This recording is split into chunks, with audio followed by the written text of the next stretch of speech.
today's episode of the Inner City Mindset Podcast, we have Jonathan Pineiro. JP, man, you know what I'm saying? Somebody that has definitely played a major role in the development of a lot of inner city athletes here in New York. JP is a very well-respected indoor cross-country coach as well, and he coaches baseball all throughout the city. JP, how we doing, baby? Edwin, it's great to see you, baby. It's great to see how far you come. I appreciate you. JP, so you're the head baseball coach here at John Jay High School. You attended Bishop Ford here in Brooklyn. You ran indoor track, cross country, and you were a very talented ball player as well. I know shortly after you went over to run track at LIU. Yep. You ran track from 2011 to 2015. So, tell me about, growing up in this city. Talk about, the obstacles you had to face, and you were raised by excellent parents. Yeah. You were raised by Jose and Nancy Pineiro. Yeah. These are probably one of the most supportive, parents, I've seen. They were huge. They were huge. In a long time. So, tell me about how you were brought up, here in New York City by your parents. So for me, I grew up right here in Park Slope, Brooklyn on 15th Street and 3rd Avenue, which is not too far, a couple walking distance from the school right here. My mom actually went to John Jay when it was just John Jay before it became a campus school. But my upbringing as an athlete, as a kid, was pretty standard, lower middle class family. My parents worked very hard to make sure that I could participate in athletics. Obviously, our athletics couldn't be very expensive. Now, travel sports, baseball, track, any sport in general is pretty expensive. So to see that transition is a little difficult as a person that was growing up, because probably I wouldn't have the same opportunities if it wasn't for the Bonnies and a couple of organizations I was in to make it very affordable for me to play. But just as a New York City kid, my parents' sole focus was me to focus on athletics. So I was blessed to, even though my parents weren't extremely wealthy, they kept it together in the household, and they did it more than enough to, make sure that we were never really struggling. And they were just smart and made sure that I learned to be smart with what I was doing and understand that, I wanted to play hockey when I was a kid. Okay. But my parents were like, hockey's way too expensive. That doesn't work. Let's try something else. And, then I played baseball, I played football, I played basketball, I ran track. And then eventually when I got to high school, I specialized in just track and in baseball. And then I ran with that for the rest of my career. And luckily for me, when I got to high school, kids, especially inner city kids, they tend to work, even players I have on my team now, play on my team and then they work a job. Right? And my parents never wanted me to do that. They wanted my job to strictly be my athletics and my school. So luckily my parents just made sure they were working so that I could just go to school and be a kid and focus on my sport. And I think that was extremely helpful because I got to dedicate all my time to my athletics. And I think on the baseball side of things, I surpassed my expectations of what people thought I would become. When originally I was a freshman in high school, when I was a freshman, I was 5'6", 130 pounds. So that's not very projectable in baseball, but obviously I got a little stronger, I got a little faster, and I just worked really hard. And then at track and field and cross country, I just had a natural ability to perform, plus a little bit of training. And then I ran with it, and then I earned a scholarship for track and field, and I became a 2-sport athlete at LIU for my first 2 years. And then my last 2 years, I just ran track and field. And then when I was done, I tried to do 2 years of indie ball. And then after that, I gave in full time to baseball coaching because that's my passion. So if it wasn't really for my parents, just being as involved as they were and extremely supportive, like you said, they show up to every event. Any event I had, whether it was cross country, whether it was baseball, anything that involved the sport, if my parents could be there, they would be there. And even now to this day, I coach games at parade grounds. My parents are coming to the games as if I was playing. And then they're also my biggest critiques. So after a game, they'll be like, why'd you take this guy out? Or why'd you send that guy? Or why'd you do this? And I'm just like, all right, I got a Monday morning coach from my parents when I make mistakes. But at the same time, I'm grateful that they just show up. I think that's very important. I think on any podcast I've spoken on or anytime I try to advocate for people and parents doing the right thing, I always speak about the importance of showing up. And my parents constantly did that, which was huge. For sure, and I feel like you didn't take them for granted. No. I feel like anything that you dedicated your time to, like you played with a lot of heart, right? And anybody that's played with you knows that, you know. So like, one of the questions I have for you is like, did that passion for the game and for track come from them, or it was just like a personal desire to overcome adversity? So for me, I actually have like an interesting story. So I never really like loved cross country and track and field. Like it wasn't my main love. I was a baseball guy. I loved baseball. It's all I wanted to do. Obviously, I wanted to go to the major leagues, and obviously that didn't work out. But I was very good at the sport of cross country and track and field. And as a competitor, I don't like not being good at things. If it's anything that's a sport and a scoreboard and that you could keep statistics against other people, like I want to be at the top of those people. So when I started running cross country, I ran because I had broken my leg going into high school playing football, because I was still doing every sport. You know, kids don't do that no more. They kind of specialize in one sport. But me growing up, I played every sport. When it was football season, I played football. When it was basketball, I played basketball. When it was baseball, I played baseball. I didn't do one sport all year round. So I broke my leg during football season going into high school. So I was coming off a broken leg, and my dad was like, hey, if you want to strengthen your leg, like you should run track. So that's what I did. And my brother had graduated from Bishop Ford and got a track scholarship. So I just did it to strengthen my leg for baseball, and it turned out that I turned out to be pretty good at it. And then I just kind of stuck with it as like an extra thing to keep me focused and work hard. And then, you know, I became really good at it to the point that I was a vital piece to our team. And I never wanted to turn back on that, even though I wanted to strictly focus on baseball. I thought it was very important to be a good teammate to my track teammates. And you know, and thank God I did it, because one of my best friends is Elijah Taylor, who was my teammate when I was at Bishop Ford, and we ended up being roommates in college, and he was one of my groomsmen at my wedding. So like, at the same time, track did pave a way for me to be successful, to go to college and pay for school, and it gave me the opportunity to be a two-sport athlete, because you know, as I went through the baseball recruiting process, I realized that there wasn't a lot of full scholarships in baseball. You know, there's only half scholarships or partial scholarships, and unfortunately for me to go to a private school, you know, that wouldn't have necessarily worked. It was still very difficult for me to go to LIU, even though I had a scholarship. You know, I'm still paying for it to this day. So, but, you know, it's because I didn't put myself in one place. I left all my options open. And even though it wasn't my main passion, I knew it was something that could get me in the direction of where I was trying to go in terms of starting my professional career as a teacher, as a trainer, and all that things. And so maybe if I didn't do track and field, you know, I might have went to a different college. I would have not had the opportunity to go to a private college. Maybe I had to go to CUNY or SUNY. You know, it could change my whole perspective of my life, and thank God it's not the case, because then I met my wife, I met some of my best friends in the world. So all those things I'm really grateful for. So baseball and track and field for me worked hand in hand. They disciplined me for both of the sports. And they're two different sports in terms of how you mentally approach them. Right. So I learned a different way to navigate as an athlete. So I think that's made me more helpful as a coach too as well. For sure. Like, I feel like a lot of inner city kids, they do want to be multi-sport athletes, but sometimes it's difficult. Let's say, for example, if I wanted to play football in the fall, but obviously, you know, we're getting ready for our spring baseball season, but we're also playing football as well. Yeah. So sometimes much of the kid does want to be a multi-sport, two-sport athlete. It's really difficult because now you have coaches. Yeah, like fighting for your time, yes, for sure. So sometimes you saw a little bit about that. You know, you saw a little bit of that even at Lincoln, right? Yeah. You know, it was very competitive. But like some guys like Justice, guys like Gregory, right? These guys that could do it, yes. At a high level and play college ball in both sports. So, you know, it's not something easy to pull off. And, you know, I think what you did at Bishop Ford was incredible, you know. And now we're going to kind of get into, you know, the personal development of a lot of inner city athletes. You know, how did you feel growing up in an inner city environment? And how do you feel like it kind of shapes that like grit and that resilience within your athletes? I think if you're a New York City athlete and you're very competitive and talented, I think there's no way you cannot have grit or that like edge you're looking for. Like it's just made here in New York. You know, if you walk down the street and you play a pickup basketball game against friends, you know, you're gonna talk trash to each other. It's just the way it goes. And then just when you play within your sport, same thing. It's going to be gritty. There's going to be a little trash talk in between the lines.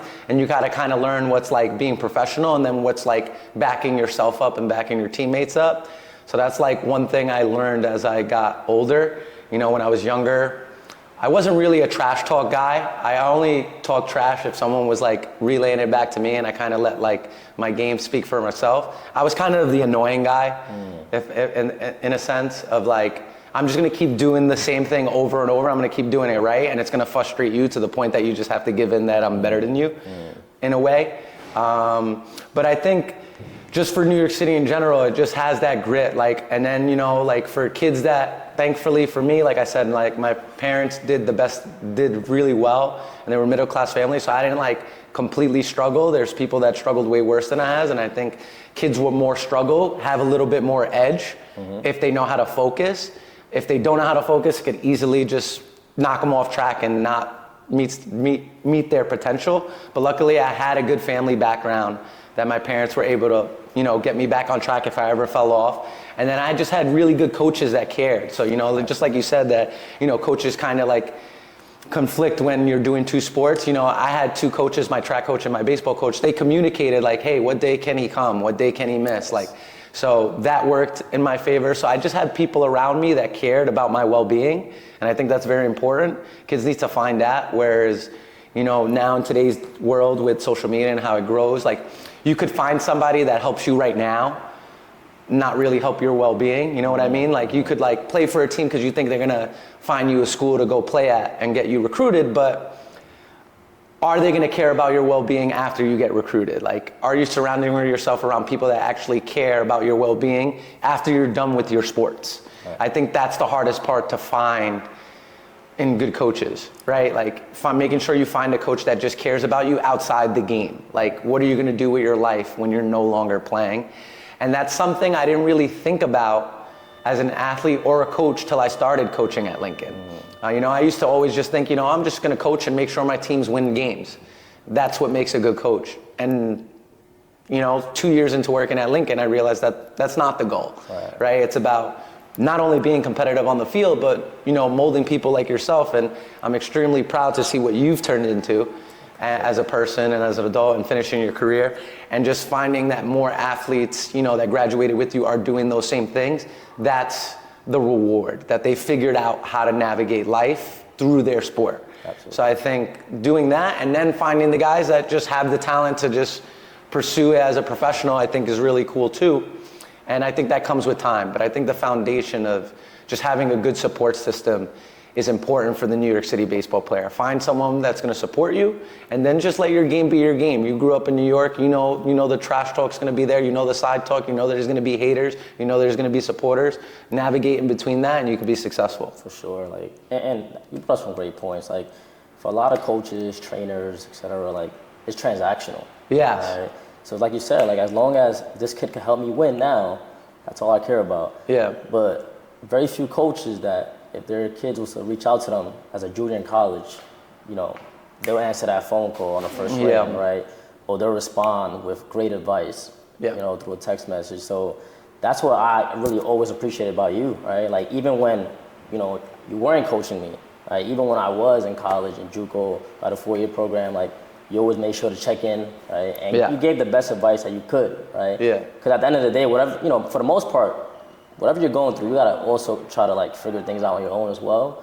But it's always nice to have mentors back home. When you're 18 hours away from Brooklyn, right? So the next question I have for you is inner city, you know, baseball here in New York, right? What do you think are some of the things that inner city ball players here in New York face that maybe a suburban kid might not have to deal with? I think there's obviously, it's New York City, so there's extra distractions, right? Like, our New York City schools are packed with kids. There's so many kids. There's over, I don't even know the number of how many students are in high school right now, but I'm sure it's over 1 million or 2 million or whatever it might be. So there's a lot of kids.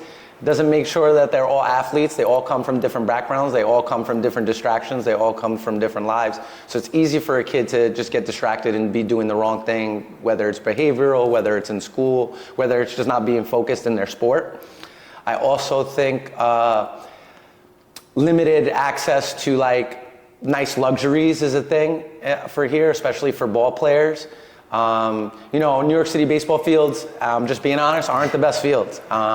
You know, you go down to Florida, you go down to Georgia, you go even just right across the water to New Jersey, you know, you go to a public park, their fields look beautiful.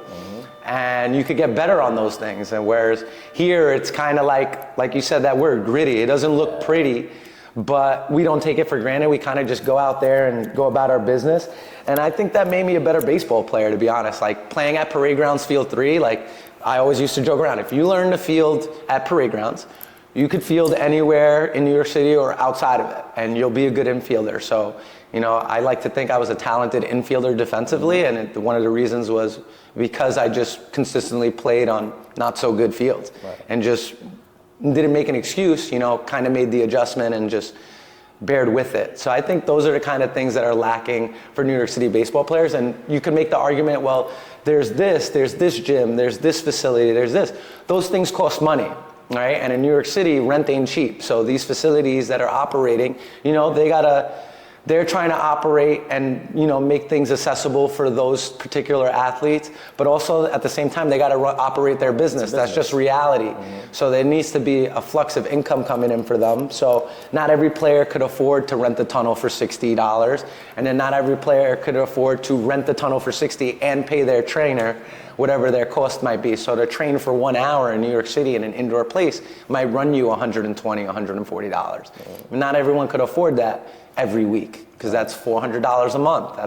That adds up for families. So I think although there are a lot of things available in New York, I think not every kid has access to them as regularly as they would need it. And I think in a suburban area, there's one facility that you could go to, right? And they could all train. So, whereas in New York City, there's so many different ones.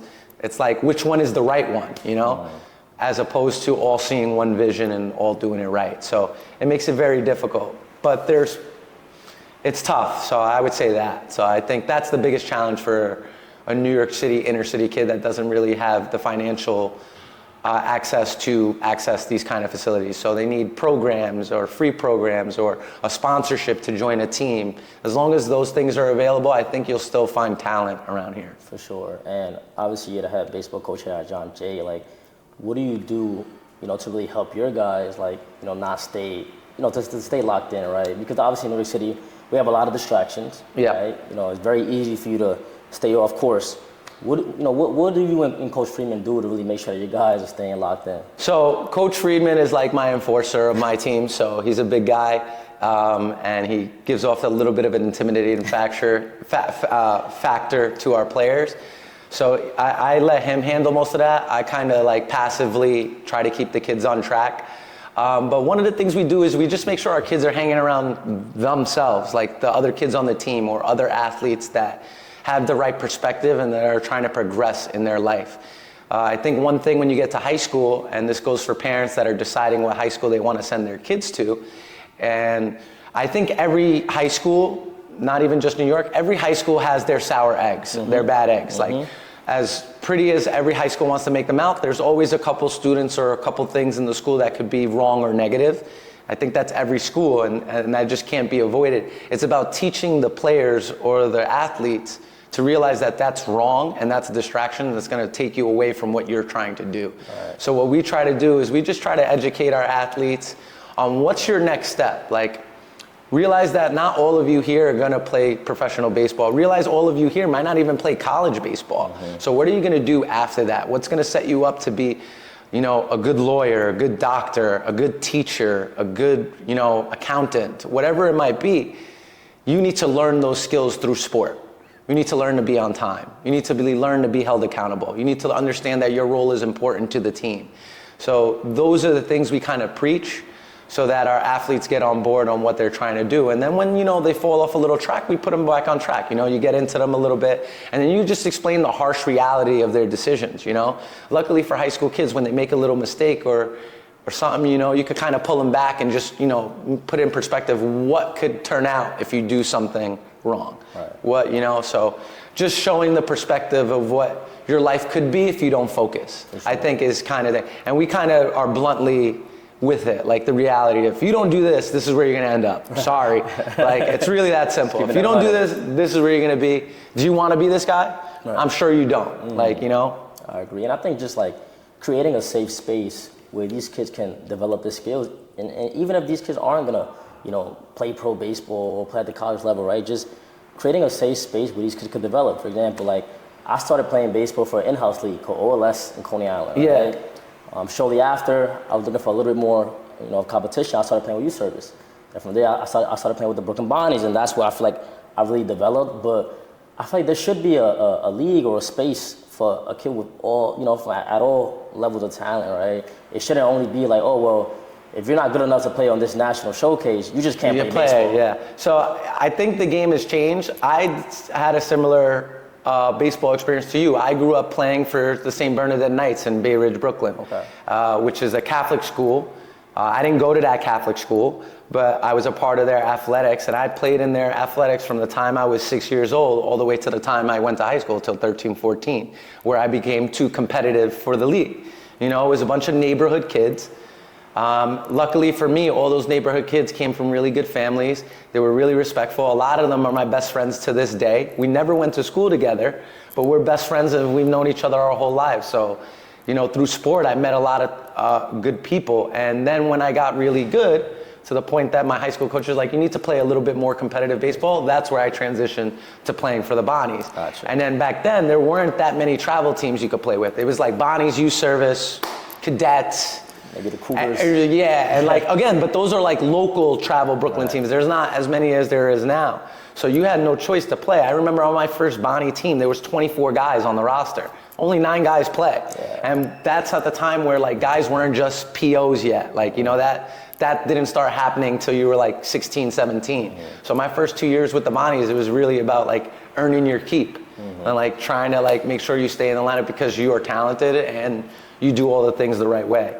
So I think that's what makes it really tough. So I wish there were more leagues I think there should be places for everyone to play baseball. Sure. And I think at a certain age when you realize there is talent, and if you're a parent that has a kid that is talented, then you start to look for organizations that fit the mold for your child. Absolutely. And I think you don't need to play, in my opinion, you don't need to be traveling all across the country till you're about like, I want to say like 11, 12. At 11, 12, I think is a safe place where you could start traveling and playing a little bit more competitively. I think 10 and down, just play. Right, have fun. Just wherever you are, play, practice, hang out with your kid. I think that's the experience it should be. And then once you hit that 11 and 12, you kind of get a gauge for where your skill levels are, and then try to take it more serious from there. That's my perspective and I've been involved with travel baseball since I was, I want to say 19 in terms of coaching. So now I'm 31, so what's that?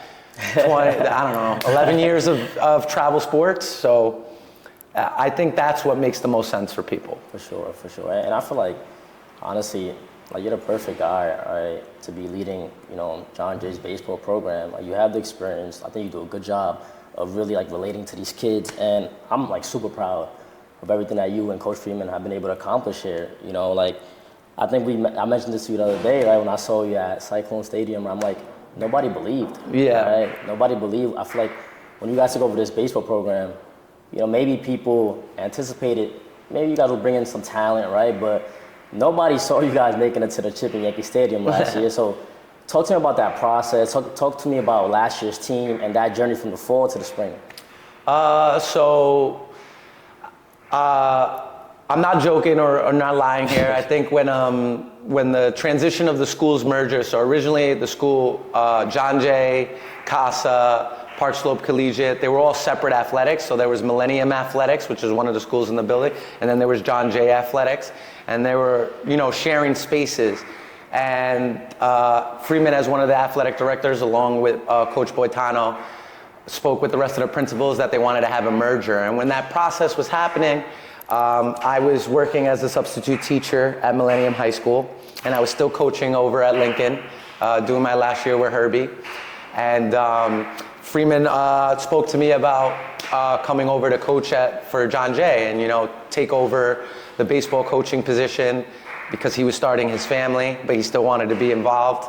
And then also, maybe taking one of the track coaching positions to help uplift the track program as well. And I was kind of all in on it because I wanted something different.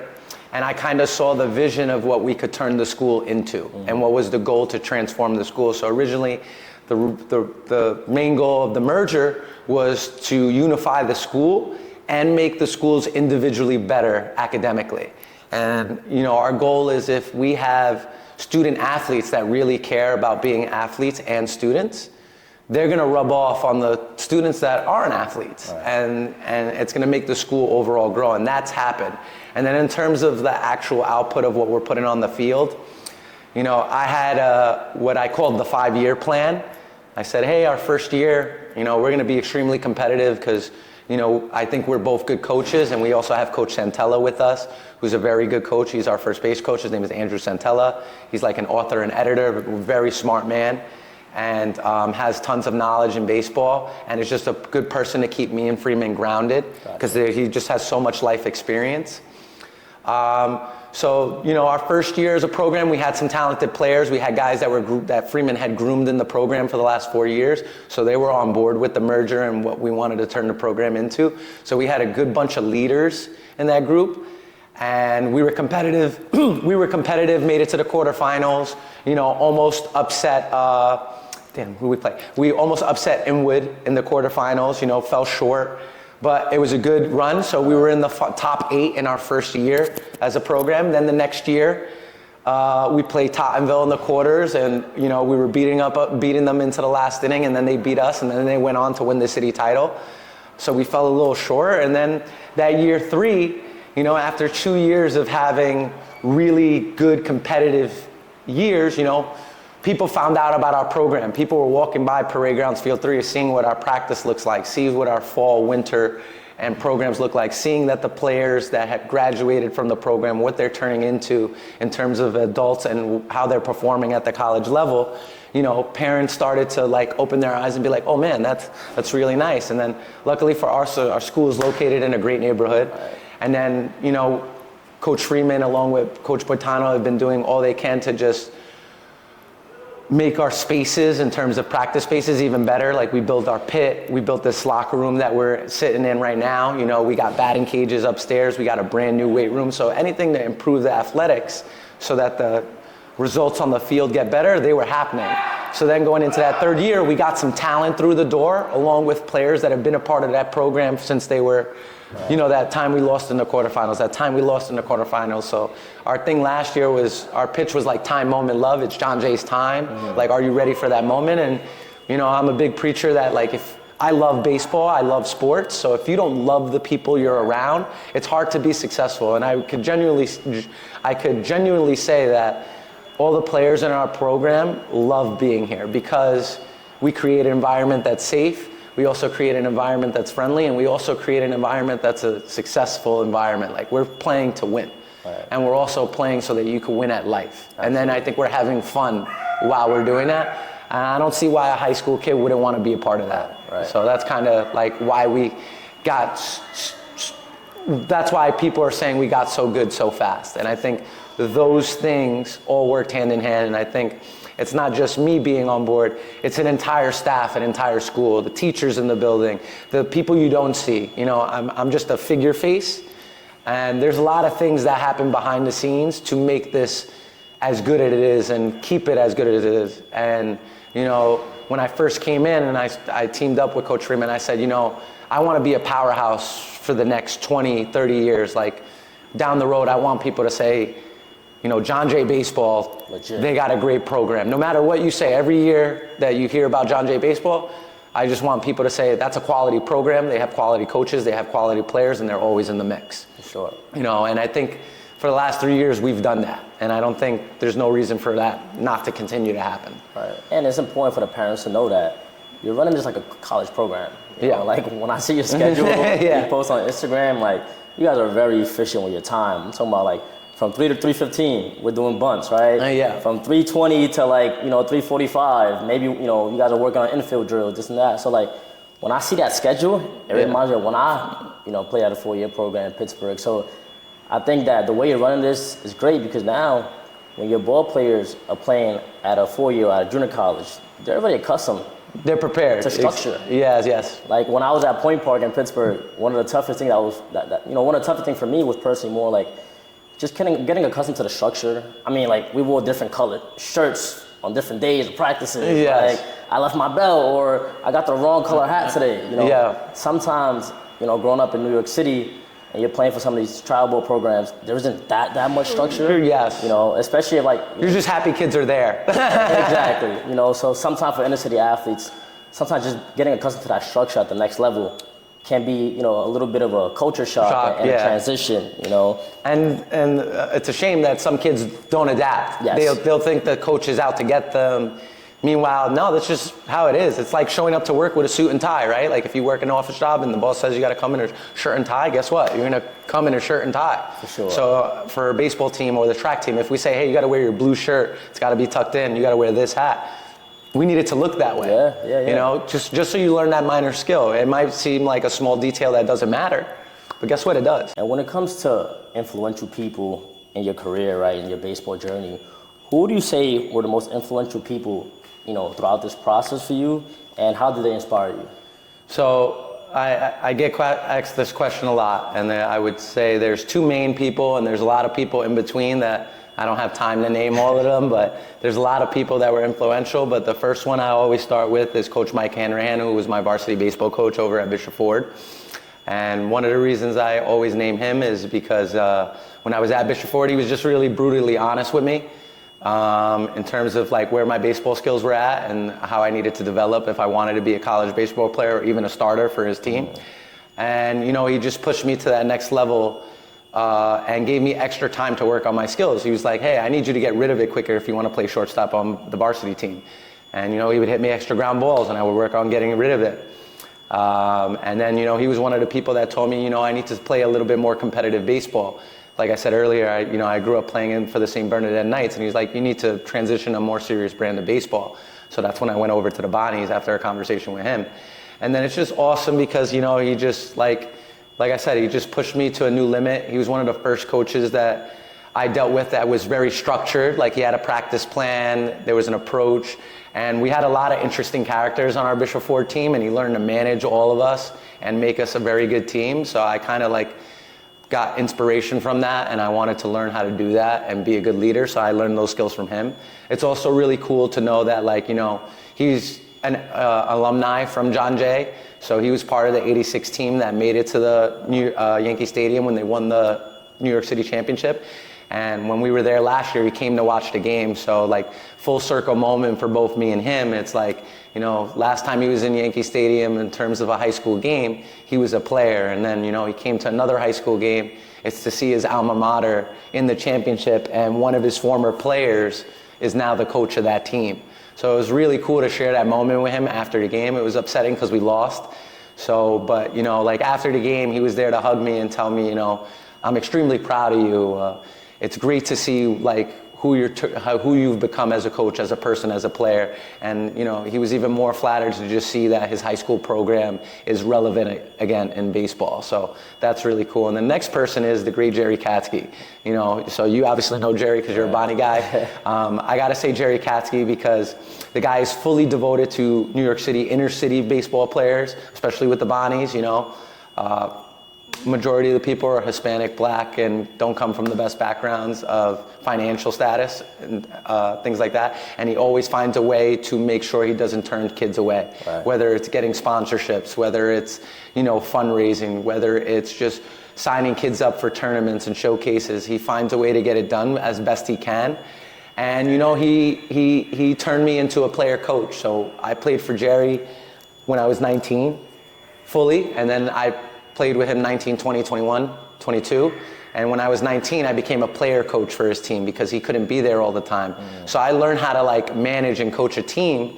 Meanwhile, I was still playing on that team. So, that's why I kind of right now, currently as a coach, I would say I'm like a player coach. Yeah. I try to side with the players and what they want and try to make them feel more comfortable because that's how I kind of learned it. And I learned it because of Jerry, He had his note cards after the game to tell you all your flaws. I don't do that, but I do something similar to that, right? If it were up to Jerry, he'd keep you at the field until the lights went out, So learning from those two coaches, those two styles of coaching, I'm kind of in between both of them.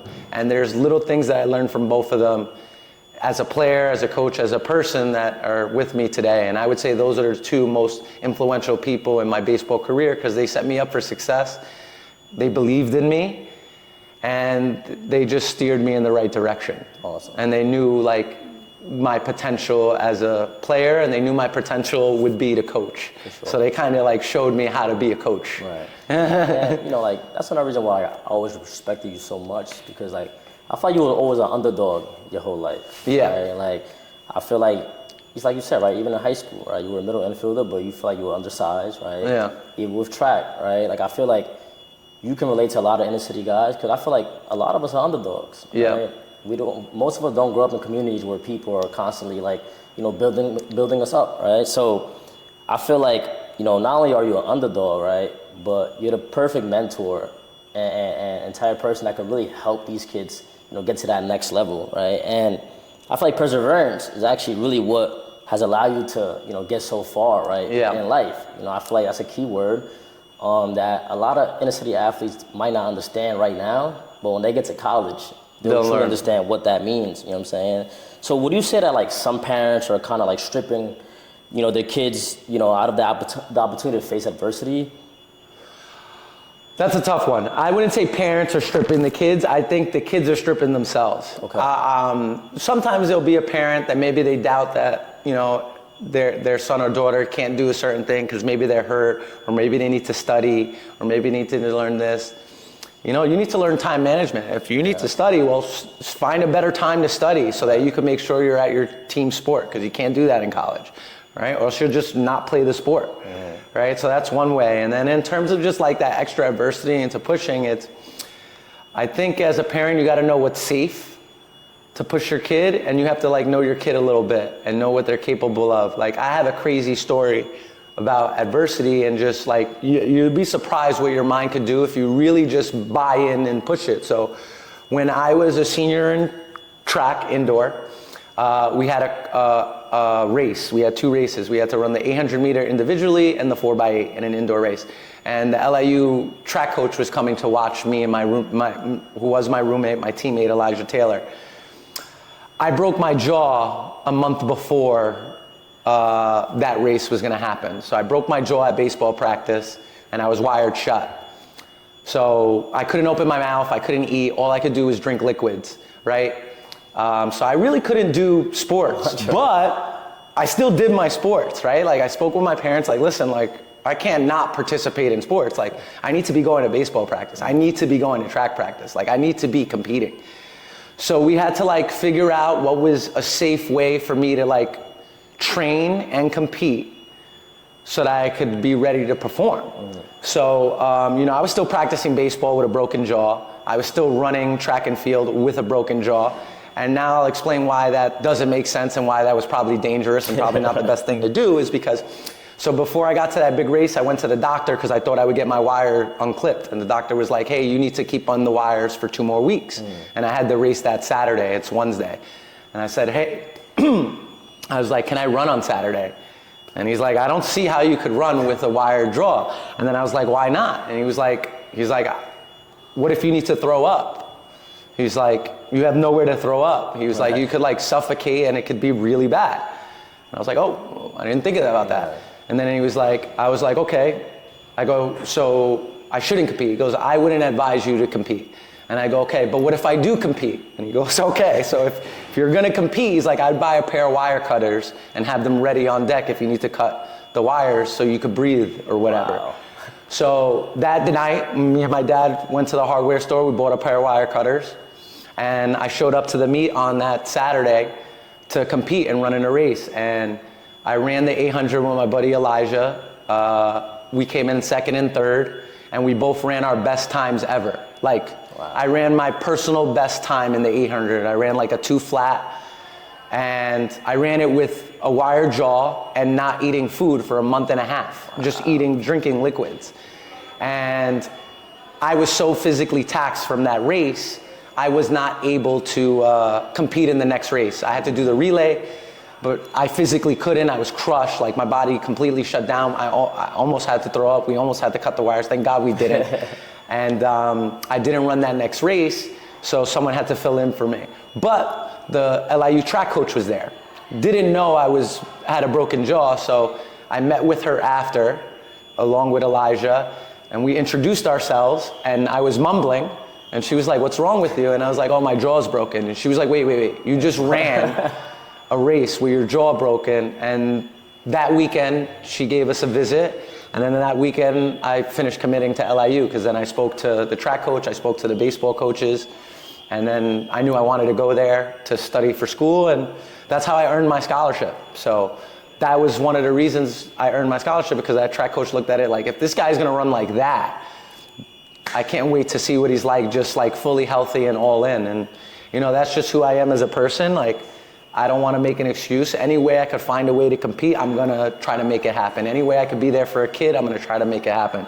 I don't want to leave anyone out. I felt like if I didn't compete, I was going to let my teammates down. And luckily for me, it worked out for me. Nice. But so when I hear like lame excuses for kids that like they can't attend practice or they're hurt or whatnot, I'm not for it, because I was there, and I've done it, and I've done things that you probably shouldn't do. They probably weren't safe, but it worked out. And you know, like, listen, like, when it comes to playing at the college level, like, especially you go away, your parents aren't there, right, buying into your excuses. Yeah. Like, these coaches want to recruit, you know, like, very mature young adults. You know, so you're probably like the last person you could come with, like, with a you know, sorry excuse. Right? Yeah. And you know, like, obviously right now we're going to transition now to talking about like maybe playing, you know, at the college level and like open opportunities for your guys. But it's like, in order for you to even get those opportunities, you know, you gotta really like want this. You understand? Especially you're going to be in a different environment. You're going to be, you know, 5 hours away from home, 18 hours away from home, right? So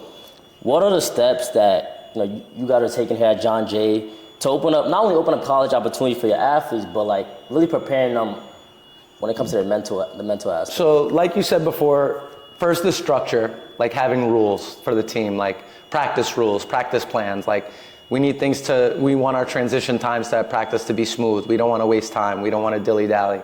So that's in terms of the athletics, right? Like coming in uniform, matching, like making sure everyone looks in sync so that it looks professional and college ready. So that's like the on-field stuff. Same thing for like track and field athletes, like understanding what a track program looks like. All right, you know, 2 days a week you're gonna run high intense running. 2 other days you're gonna have low intensity. 1 day you're gonna have a form day. So in terms of the athletics as a whole school, we have coaches that put in place a practice plan or a structure that we need to follow. So that's what's gonna set them up for success on the field. Off the field, at our school we have an academic advisor that works with our kids if they're struggling academically, or even if they're not struggling, kids could come in and take advantage of that resources. Another thing is setting up players to partner up with other players to study and be good and do well academically. Another thing is being vocal with your teachers, because one thing high school kids don't realize is when you get to college, you know, like you said, the word transactional. For the college teacher, it's extremely transactional. They don't care if you fail or pass. They don't need a pass or fail rate. It's just simple. Like, do you show up? Do you participate? Do you do your work? Here, I could pass you. You know, and when you're at college, you could communicate with your professor. Hey, professor, I can't make class today because, you know, my team is playing this weekend, so I'm not going to be here. What's the schoolwork that's missing that I need to get done? Learning that skill. Learning how to talk to the professor so that you're not rude. All right, like those little intangibles, you know, they learn from the teachers here. Like every school in our building, teachers have office hours. So if you're struggling in a class, or maybe you need a little extra help, guess what? Go speak to your teacher during office hours, because that same thing's gonna happen when you get to college. If you're struggling in that psychology class, guess what? The teacher's office hours from 1 to 2. Go see him from 1 to 2 and have a conversation on how you could do better. Absolutely. Right? So learning those little intangible things of how to network and navigate are the things we're trying to show our athletes right now. Nice. And I think we have a couple things in place, and that's organized through the teachers. So thank God, like, all the teachers in our building really care about our student athletes, and they're willing to help, and they're really on board. So we have a good network between teachers that aren't technically involved with the athletics as coaches, but they are involved in seeing the success for our athletes. That's amazing. You know? And JP, like, right now I know you've been a part of a lot of, you know, really like showcasing programs that are really like opening up a lot of opportunity for a lot of young athletes in the city, right? In your opinion, how has that access to college baseball evolved for New York City athletes over the past decade? Oh man, it's completely changed. So I would thank God for like social media, right? It's a blessing and a curse, but mainly a blessing if you use it correctly, right? So I think now colleges get to see players without seeing them, right? Like you just go on Instagram, go on YouTube, go on Twitter, and you could kind of find out all the information you need to know about a player you're interested in. You could maybe find out the bad things you don't want to know, right? Like, is this player recruitable? Nah, he has a picture of him drinking, or he has like, a silly video of him doing this. Now he's not recruitable, right? So that's where it's a curse, right? If you don't know how to do it as an athlete. But in a blessing, it's a way to put yourself out there. It's a way to sell yourself. My mom and dad used to always tell me, like, anywhere you go, you want to look like you could sell yourself. And I always wanted to do that. So, like, just looking presentable at practice and looking like what you're talking about.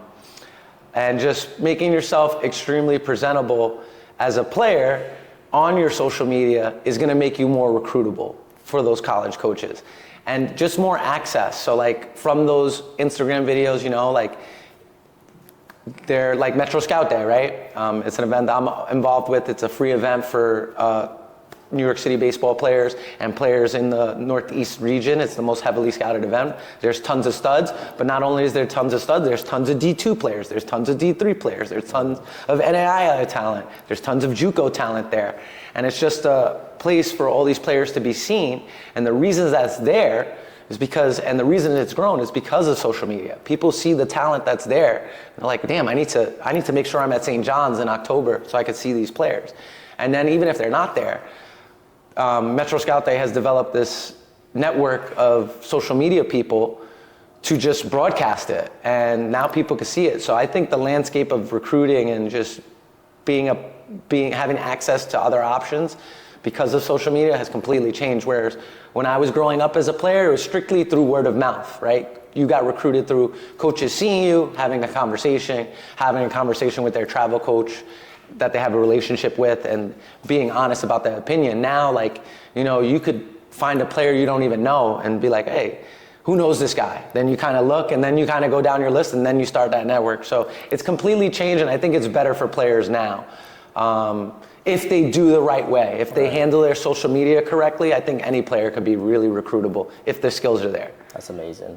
And obviously, the key to playing at that next level, right, and getting recruited is definitely like reaching your full potential in that, that frame of possibly sixth grade to senior in high school, right? Yeah. So the question I'm about to ask, this goes for, younger guys, student athletes in high school, right?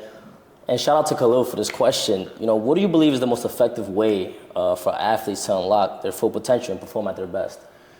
That's a tough one, because I just don't think, it depends how mature you could get really fast, right? You were one player that was extremely mature at a very young age. Not every player is like that. I wasn't very mature at a young age, but like I knew what it took to be a leader, I would say. I think the maturity factor is the most important thing for a player to blossom and maximize their full potential. And I don't mean maturity in the sense of just doing everything correctly. I just mean maturity in the sense of knowing what you need to do to be successful. So like, if you want to be the most successful baseball player, I need to practice once a day. I need to make sure I get my schoolwork done. I need to make sure that like I still want to have fun with my teammates, so let me hang out with my friends here. All right, maybe I need to practice again. Maybe my nutrition needs to be on point. So I think for a player to unlock their full potential, they need to have the maturity to understand what are you actually trying to do to be successful, and what does it actually take so I could reach that goal, right? Because every kid says, I want to play college baseball. Yeah, I want to run college track. Great. Do you know what it takes to get there? Guess what? You got to do this workout 5 times a week for 300 days a year. And you need to continue to do it every day, every day, every day. Can you do it every day? And it takes maturity for someone to do it every day. What happens with high school kids, and what I notice a lot, especially with social media, kids will post that they're working out. Mm-hmm. Great, good job. What happened the next day? Why didn't I see your post that you were doing? Well, you took that day off, right? Like, so those things in between, right? So it's like, great, you showed that you're working out, but how many days are you doing that workout? Are you doing it every day? Right. Are you doing your schoolwork every day? So there's like things in between, and I think the biggest thing is maturity. So like, can you be mature enough to set out a plan, structure that plan, and follow that plan the whole way through? Because if you do, you'll be successful. And I think you'll maximize your potential as an athlete, as a person, as the total package, I think it really takes maturity. And I don't think everyone has that. There's some people that have the skills, but don't have the mental. Then there's people that have the mental, but they don't have the skills. And I think that in between is just being mature. Because you gotta be mature to accept where your skills are at. You have to be mature to accept where your mental is at. And when you have conversations as a coach with a player, like, hey, you're not mentally here, and they're gonna give you some excuse of why they're not mentally there. Right. When the reality is, I don't care what your excuse is, it needs to be here. Same thing with the skills. You're not good at this skill. No, I think, that pitch didn't work. No, your skills are not there. Right. Let's figure it out. This is what we need to do to get the skill there. So you need to have a mature conversation with someone you care about, whether it's a coach, whether it's a family member, whether it's a teammate, whether it's a friend, on what is the plan to get to my goal and how am I going to follow that consistently? Right. And who's going to help me follow that plan? Is it going to be my coach? Is it going to be a teammate? Is it going to be my parents? Who's going to do it? For me, luckily, it was a village, right? It was my parents. It was my high school coaches. It was my track coach. It was my brother. It was the Bonnies. It was my teammates. There was a whole flock of people that helped mold me. Right. It wasn't just one person like, hey, you need to do this, you need to do this, right? It was several people like, hey, you need to do this, hey, you need to do this. And so it goes with surrounding yourself with the right people and just being mature. Absolutely, and you need to ask yourself, like, what are you doing when nobody's watching to get better, right? I see a lot of young athletes that they're only working out when their parents are driving them to practice, or if there's like an organized... Yeah, I can't make practice because I don't have a ride. What? It's New York City, bro. $250, you get anywhere. What is it, like $275 now? It might not even be $250 no more. Right, but it's like, listen, throwing a handball at a wall to work on your picks, this and that. If you play soccer, for example, right? Working on these skills with a wall. Yeah, just kicking the ball against the wall. Right. What are you doing when nobody's watching? And that's what a lot of young kids don't really understand, And what advice would you give to a young New York City athlete who has dreams of playing college ball? I would just say, just going back to the conversation before, be mature and surround yourself around the right people. Know who your friends are, and just be smart. And that doesn't mean that you need to not, there might be friends you need to cut off, right? And not necessarily cut off, right? You could still be friends with them, but your goals might be different. Someone's trying to do this and you're trying to do this. Sometimes you got to separate yourself from that. And it doesn't mean you can't be friends with them. There's mutual respect. You're just going to a different path. You have a different goal and you have to accept that. So I think what kids need to learn is if they really want to be successful, you got to let go of some of the things you're used to. Right? You're used to hanging out with this person all the time. You're used to doing this practice all the time. You're used to this style of coaching all the time. Guess what? You got to find a new group of friends that are aspiring to do your goal. You got to get used to new coaching styles, because when you get to that next level, your coach might not be the nice player coach like me. It might be like a stern coach or a military-like coach. Are you used to that? Right. There might be a coach that likes yelling at you. It's not because they're trying to belittle you, it's because they're trying to push you. That's their style. Are you used to that? Can you be ready for that? So I think you need to learn as a New York City athlete, you need to learn to adapt. You need to learn to adjust. If you don't do those things, you're gonna weed yourself out. Just like you said about wearing the uniform correctly, right? Some kids might feel like they're being attacked. No, you need to adjust. Make sure your uniform's laid out. Make sure these minor details to make sure you're successful are laid out. So you're setting yourself up for success. So I think for a New York City baseball player, you need to be adaptable. And you need to be mature, and you need to be ready to let go of things you're used to, because that's all about to change. I think at every level, there's something that internally you need to change to be successful. I think when you're a high school athlete, there's something that needs to change. If you're trying to be that college athlete, you need to take it more serious, right? That's what happens in high school, practicing 5 times a week so that I could get there. And then when you get to college, it's about learning time management and learning that I need to be adaptable to my style of coaching or whoever I'm with. And then that next level is just about professional is just about this is your life now. It's no longer, it's still fun, but it's not like fun and games. This is my job. This is my living. This is how I put the food on my plate. What is that going to take? And each level that changes. So I got to learn to let go of old things, I think. One thing that you mentioned earlier that really grabbed my attention was making sure who you're, letting in your circle. Because sometimes, some people take it personal, right? Sometimes you push yourself away from certain crowds because you're locked in, right? Yeah. This is crunch time. I need to take full advantage of the next 5 years to be where I want to be, right, in life. And sometimes you meet, you know, a bad, negative crowd of friends, and then you meet great people, right? Meeting a lifetime friend in college is key, right? What does your college friend and roommate Elijah mean to you personally? I know you guys did everything together. Yeah, right? yeah. So to me personally, I mean, he's, you know, one of my best friends in my life. And our story is like really cool because like Elijah didn't start running track in high school as a freshman like I did. He started his sophomore year, and the only reason he started was because he sat behind me or next to me in social studies or English class, actually. And he tapped me and goes, yo, JP, like, you think I should join track? He just asked me, and I was like, yeah, like, there was no other sophomores on the team. I was one of the few sophomores on the team, and I was like, yo, bro, join. It'll be fun. It's mad hard, though. I was honest with him. I was like, listen, it's gonna be mad hard. You're probably not gonna be good right away, but if you, like, stick it out, I think you could end up being good, but it's really, really hard.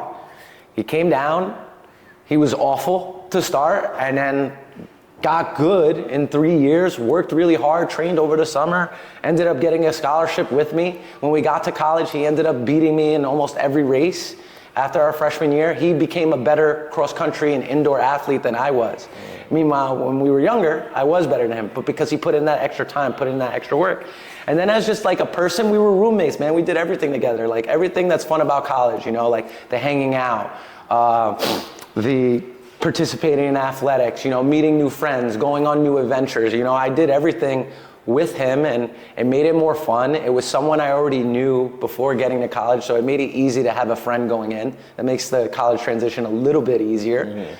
And we just had a blast, and then, you know, we've been friends ever since. I just supported him yesterday in the marathon. Nice. And I see him all the time, so, and he's just like, he was a good friend to me, and I think I'm just as good a friend to him.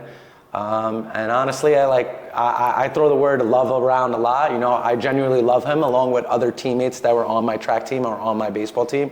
I really could say I love the people I surrounded myself by, and he was one of the first people I surrounded myself with. Nice. And there's a reason that we're both successful right now. Mm-hmm. It's because we both saw the same future.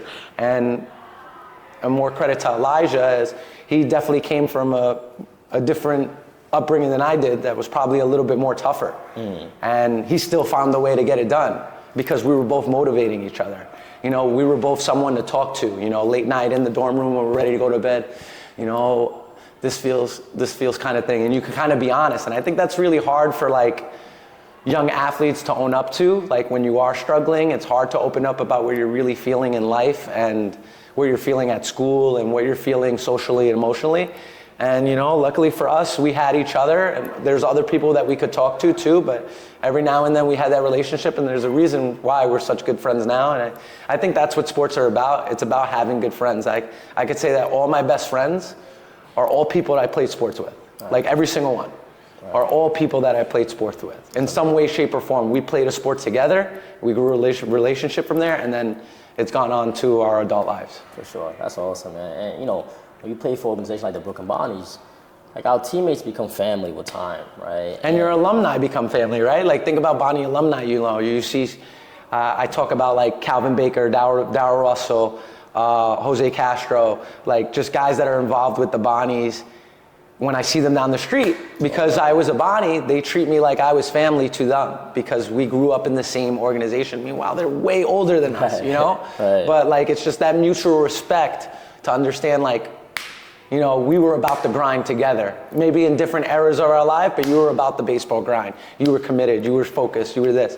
And, you know, that's what made us really good adults because we learned from really good people. For sure, and as much as we might bicker with each other, right, or have disagreements, like, the moment somebody else steps in between those lines, like, it's a problem. Oh, yeah, so, of course. When we travel to play in tournaments and, you know, down south. Yeah, I got your back. It's like, oh, like, yeah. Now we come together, right, as one. So I feel like that was always, like, a beautiful thing to see, like, seeing that diversity, right, within that organization. And just growing up in a very diverse city, like, it's great. And I feel like that really does prepare you for the next level, right? Because let's say, for example, you're at a school, like, for example, with Elijah, right? Yeah. You know, you throw on some reggae, you could get down. You throw on some salsa, you get down. It was definitely a vibe. The room was definitely a vibe, for sure. So, like, it's important to develop well-rounded student athletes. Like, I don't think people understand how important that is. Like, that can that could drive you to places where like you never thought you'd be.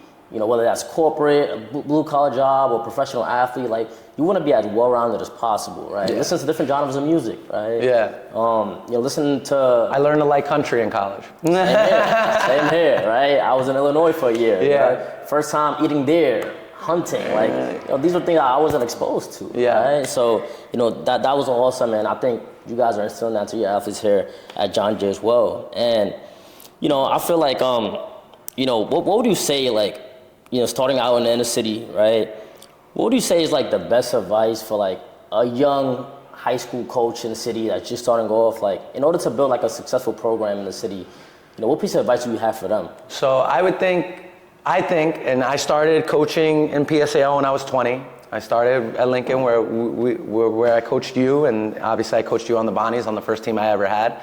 But I think as a young coach, there's a little bit to learn, and I didn't realize that as a young coach first. I thought because I was a good baseball player, I thought because I knew how to like train that I could be a good baseball coach. I knew how to teach the skills of baseball, but I didn't learn about that extra that is involved with running a program. Like, what are you gonna do when your athlete disrespects a teacher? Yeah. What are you gonna do if an athlete is failing off? What are you gonna do if your athlete misses practice? Like, those little things, how do you handle those situations? Because the way you handle it molds how your team's gonna be, right? That's one.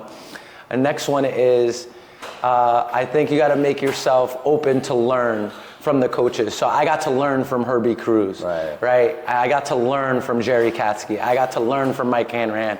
And even the first 2 years here at John Jay, Coach Freeman was still the head coach. I was learning from Coach Freeman, right, to how to set myself up for success. And now, last year, being my first year as a head coach of a PSAL program, I felt like I was ready to take off because I learned from Herbie Cruz. I learned from Mike Hanrahan. I learned from Jerry Katsky. I learned from Coach Brian Freeman. I learned from Coach Santella.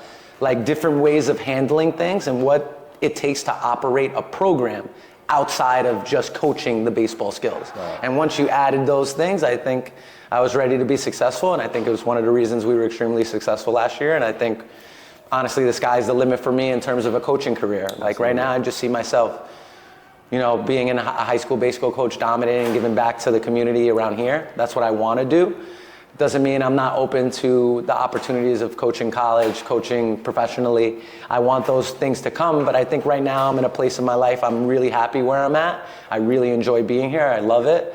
And I think for those young coaches that are getting in, like Max and Coach Sean over at Lincoln, like take your time to learn from the guys in front of you that are a little bit ahead, because you're going to learn little skills. And then when it's time for you to shine bright. Sure. That's it. Spread those wings.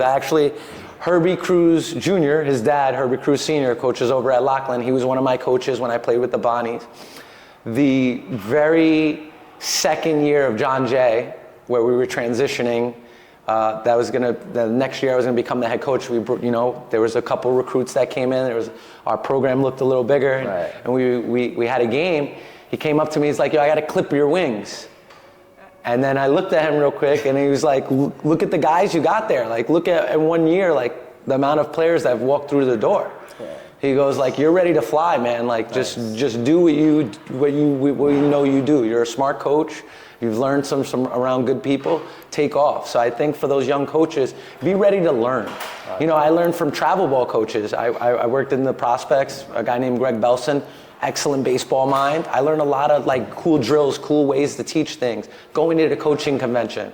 So I think as a coach, you need to realize that you don't know it all, and there's other ways to do things. And I think once you're ready to do that, you could take off as a coach. That's beautiful. That's excellent advice. And I feel like you guys are creating emotion here, like throughout the city, right? With the development of New York City athletes. And I feel like you always have fun with the game. You knew how to interact with your athletes. And that's important, like even on social media. Like I remember when you had the Turn 2 Bagel review. Yeah. I remember, recently you just started the fungal events.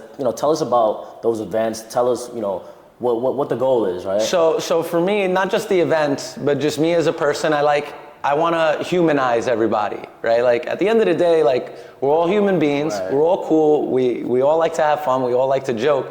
So I always wanted to make my workplace very fun.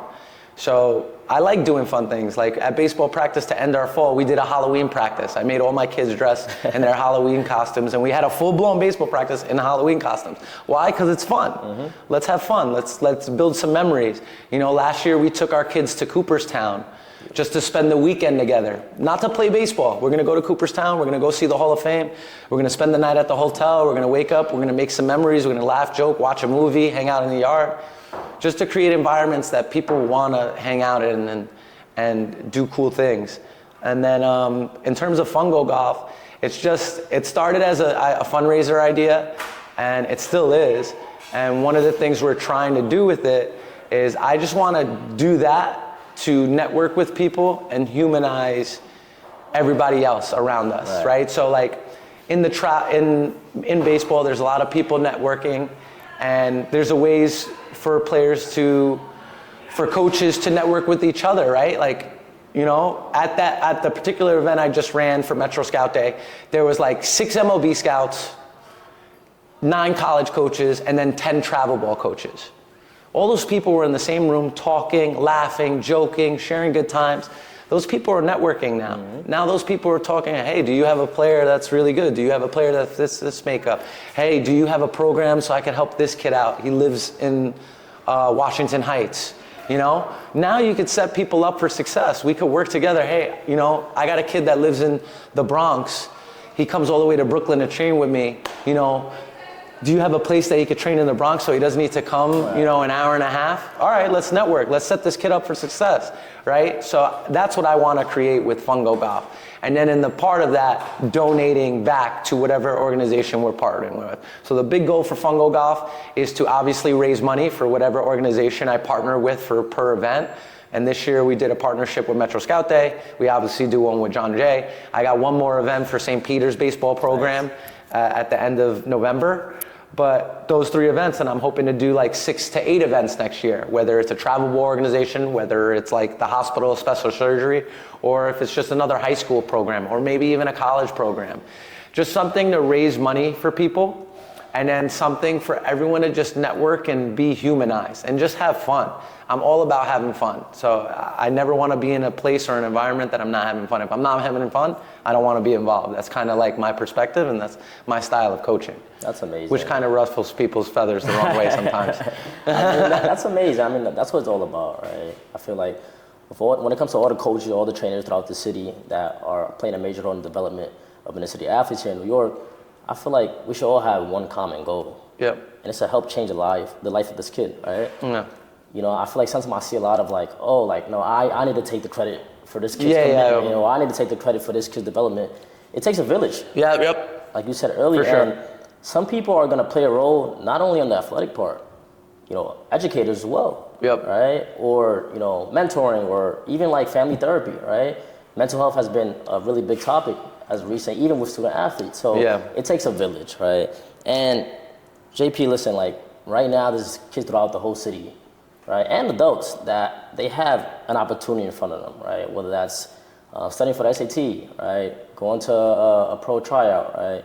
Or whether that's trying out for their high school team next year. What would you say, like, you know, what piece of advice do you have for them in terms of like how to approach this opportunity that's in front of them?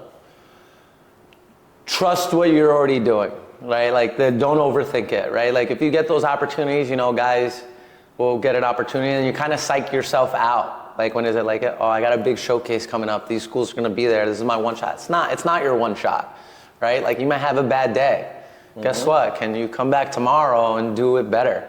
That'll show a little bit more than you actually just going off, right? Show your character.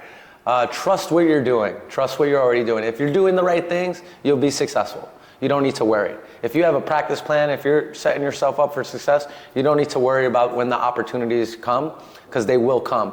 And not one opportunity is going to make or break you. You're going to have several. So there's going to be opportunities you get and you're going to fail, right? How do you bounce back from that, right? Are you going to keep pushing? So I think just trust what you're doing. Don't doubt yourself. And like we said about New York City baseball players or New York City athletes in general, you got to have that edge to bounce back. Because if you get knocked down and you stay down, New York City will eat you up. For sure. Right? It'll eat you up, right? It's like if you got jumped on the street, right? Like, are you going to just stand there and just let them jump you? Right. Or are you going to try to figure out a way to run out of there and save yourself? It's the same thing with just being ready to compete, right? Like, if you get knocked down once, are you going to just sit there and take it, or are you going to find a way to like get it done and be successful? Right. That's amazing. And listen, JP, like I said earlier, I'm super proud of you and everything that you've been able to accomplish. But like, what would you like to share with like all the people that have helped you throughout this journey and have supported you right over the years? So I like this one. This one's really cool. So for me, I would like to thank everybody. I mean, I've named a couple people that were involved in terms of my like athletic career that helped me as a coach, as a player, as an athlete, whether it was track and field, whether it was baseball. You know, I always thank my parents. I thank my family. I really try to thank my friends all the time too. I think now more so I like to thank friends and parents, because those people have been giving me positive reinforcement and for me to continue like my style of coaching, like being very humanizing, being very fun, and just like giving me support, you know. And the support doesn't need to be like rah-rah. The support could just be as simple as like, yo, I like what you're doing, you know, thank you. That was very funny. You know, I love what you did the other day with the kids. So getting that support is really motivating me to continue. And then obviously seeing the product of kids that we're raising comes out and it makes it a little bit better. But I think just like I have a good circle of friends and family that really care about me, and they motivate me to just be the best I can be in terms of a coach.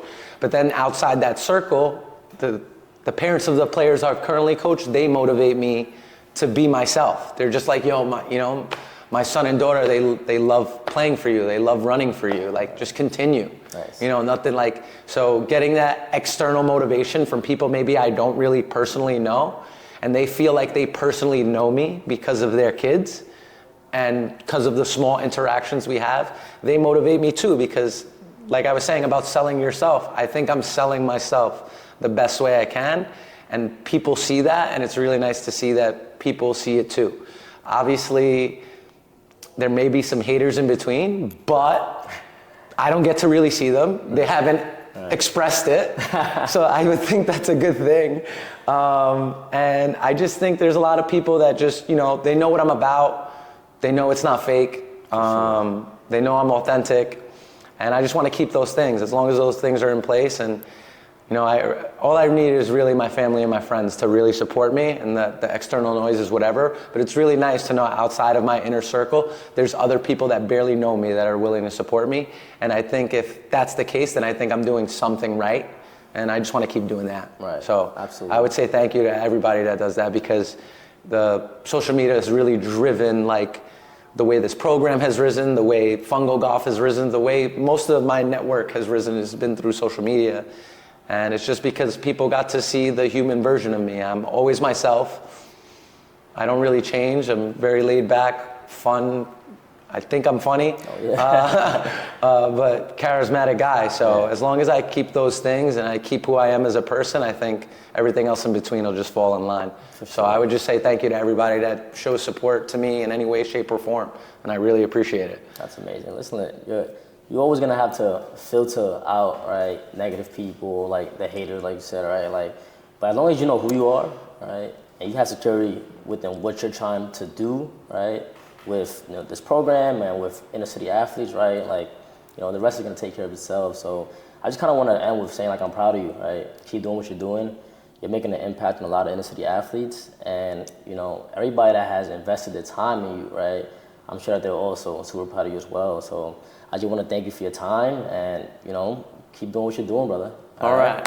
Thank you for having me, Edwin. It's great to see you. Absolutely, my brother. All right. Product of Lincoln Baseball. It's great to see what you've become in your career, and finishing college and then transitioning into the adult world and just being like a responsible, respectable adult is huge. Like I said before, that's what we want to see, and that's kind of the thing I learned from Herbie. So learning those skills has put me where I'm at today. So it's really nice to hear you say that you're proud of me. Obviously, we're extremely proud of you, and I'm extremely proud to be a part of this. So thanks for having me. I appreciate that. Much love, bro. Oh my God.